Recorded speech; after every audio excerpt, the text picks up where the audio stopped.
नमस्ते, वंदे मातरम, जय हिंद। आप सभी का इस चैनल पर स्वागत, वंदन, अभिनंदन। आप देख रहे हैं इस वर्तमान परिवेश में चुनाव प्रक्रिया उत्तर प्रदेश में आरंभ हो गई है। कुछ अन्य प्रदेशों में भी विधानसभा चुनाव या अन्य चुनाव होते ही रहते हैं। सामान्य तौर पर आप देखते होंगे जब भी गांव में कोई विवाद होता है दो पक्षों में, यहां तक कि जब लाठी चल जाती है, मारपीट हो जाती है, तो भी पुलिस के लोग सामान्य धाराओं में 107 116 में कार्रवाई करके अपनी इतिश्री कर लेते हैं, 151 में चालान करके इतिश्री कर लेते हैं, जबकि उसके लिए आईपीसी है, उसकी अन्य धाराएं हैं, उसके तहत एफआईआर दर्ज करनी चाहिए। क्यों ऐसा करते हैं हम उस पर अभी चर्चा नहीं करेंगे। अभी हम सिर्फ 107 116 पे रहेंगे।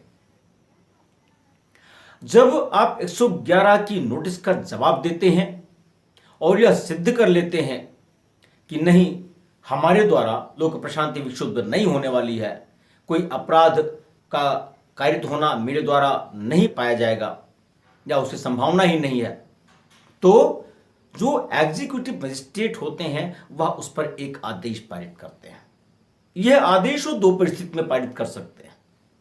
एक तो तब जब कोई व्यक्ति गिरफ्तार होकर के आया हो, या स्वयं हाजिर हुआ हो, या समन पर हाजिर हुआ हो, या कहीं और है जिस ऑफिसर की कस्टडी में है, वहां पर उसको पढ़ के सुनाते हैं। अब जब 111 के प्रकाश में जो आदेश हुआ उससे यह सिद्ध होता है उनको कि नहीं, हमें इनसे मुचलका लेना ही है, जमानत धनराशि लेनी ही है।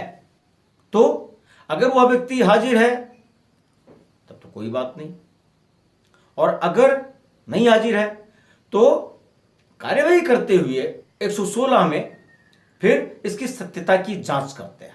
107 116 की जो कार्यवाही होती है वह 1 वर्ष से अधिक की नहीं हो सकती है। 6 महीने में इसका डिस्पोजल हो जाना चाहिए। और हाँ, एक खास बात यह कि जब आप जमानत देते हैं, जमानत धनराशि देते हैं, तो वह धनराशि इतनी अधिक भी नहीं होनी चाहिए कि वह व्यक्ति दे ना पाए। तथ्य एवं परिस्थिति के अनुसार होना चाहिए। और अगर एग्जीक्यूटिव मजिस्ट्रेट चाहे तो जिन्होंने जमानत के लिए अपने पेपर्स दिए हैं या पहले दे चुके हैं, पर्याप्त कारणों को दर्शाते हुए उनकी जमानत लेने से इनकार कर सकता है। इसके साथ ही अगर वह व्यक्ति जिससे मुचलका या जमानत धनराशि जमा करने की अपेक्षा की गई है, बांड भरने की अपेक्षा की गई है, वह बांड भरने में या जमानत धनराशि जमा करने में असफल रहता है, तो उसको डिस्चार्ज नहीं किया जाएगा। तब तक नहीं किया जाएगा जब तक कि वह बांड यानी मुचलका और सिक्योरिटी बांड यानी जमानत बंध पत्र दाखिल नहीं कर देता है।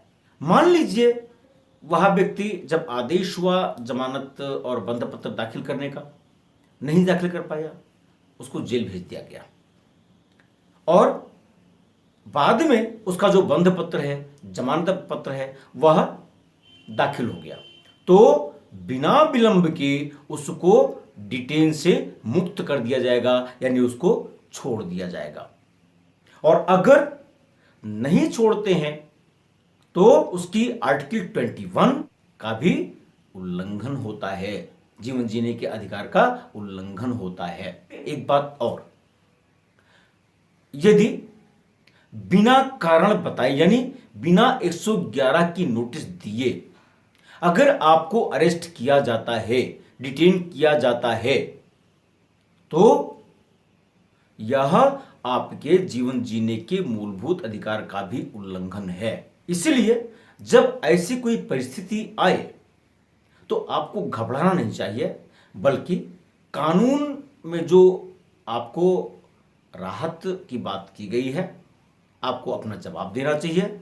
जवाब देने के बाद जो प्रक्रिया है उसको अडॉप्ट करना चाहिए। चलते चलते एक बात आपसे अवश्य निवेदन करेंगे, अगर अभी तक आप हमारे इस चैनल को विजिट नहीं कर पाए हैं या विजिट किया परंतु किन्हीं कारणों से चैनल को सब्सक्राइब नहीं कर पाए हैं, तो मेरा निवेदन है कि आप कृपया, यदि आपको लाभकारी लगता है, इंफॉर्मेटिव वीडियो लगता है, तो इसे आप सब्सक्राइब विद नोटिफिकेशन करें, लाइक शेयर कमेंट तो आपसे निवेदन रहेगा ही।